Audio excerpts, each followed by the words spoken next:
Hey, yo everyone, Andrew here, bringing you another video review, and today we're going to be doing Green Lantern, No Fear. Take a look at that cover. Pretty cover.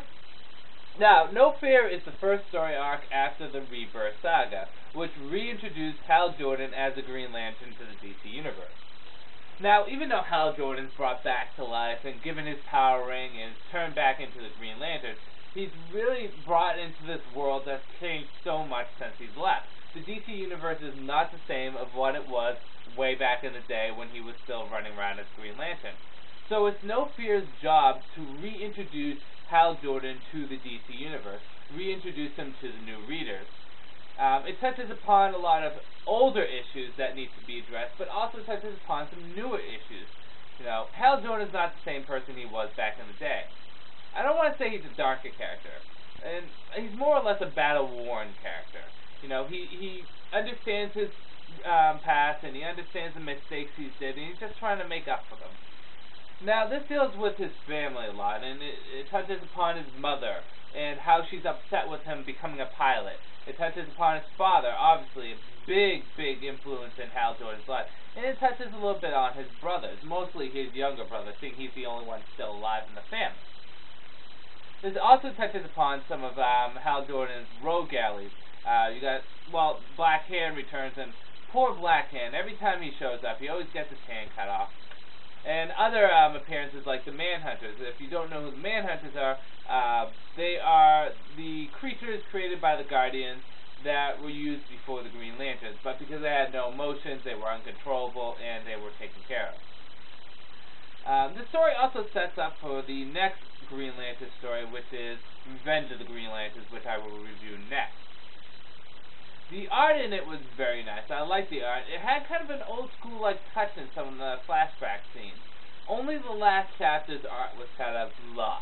It was really, I don't know, it felt kind of like a dream sequence, and it wasn't. But the art in the last chapter could have been a bit better, but the art on a whole was pretty good. And this, again, reestablishes Hal Jordan into the DC Universe. Reestablishes him as a Green Lantern. He gets his job back as a pilot, and he's trying to get his life into order. He's trying to find where he is. So, it does a pretty good job at doing that. I have to say, Jeff John is a great writer. He hasn't done anything at all that I have disliked. I loved all of his work so far.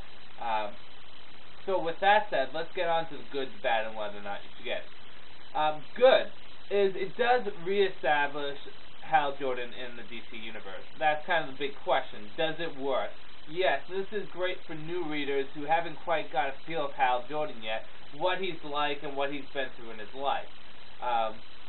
In addition to that, it does touch base on some of his villains and some of his rogue galleries and all that. It also kind of sets up for other stuff. The writing was well done, and the story flowed pretty well. It didn't feel like, here's a chapter, here's a chapter, here's a chapter. It felt like the story just kept on flowing into it itself. Bad. The big bad in this is that, really, unless you're a new reader, you really don't need to get this graphic novel. If you've been reading comics for a while now, and you're just getting back into the Green Lantern, and you just read Rebirth, if you already know who Hal Jordan is and all that stuff, you probably don't need to read this. Even for new readers, or people that are new to Hal Jordan, yeah, you should pick it up, but you could also pick up Emerald Dawn and get the information you need about Hal there. So, the question is whether or not you should pick it up. Well, again, I kind of just answered it there. It's really up to your discretion. Personally, even though I like the book, and it's not that expensive, it's only $12, but personally, even though I like the book, I don't think it's necessary. You could probably skip this and go on to the other Green Lantern novels, like Revenge of the Green Lantern, Sinestro Corps, and so forth, and you should be fine. This doesn't really do anything momentously necessary to read.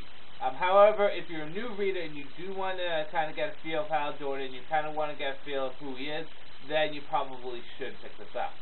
But other than that, I would say maybe pass on it.